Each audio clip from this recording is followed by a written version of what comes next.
there is no need for panic. And let us not run to the stations, because that's part of it. And you might also create an appetite for unscrupulous people that begin to adulterate this product. So really there is no need to panic.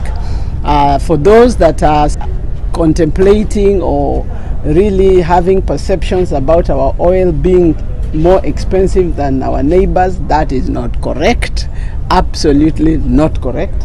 And so there is no need to panic. We are all having this in hand. We have sufficient fuel inland, we have sufficient fuel in the high seas, and their ships are scheduled to dock. So really that is the second confirmation I'm here for.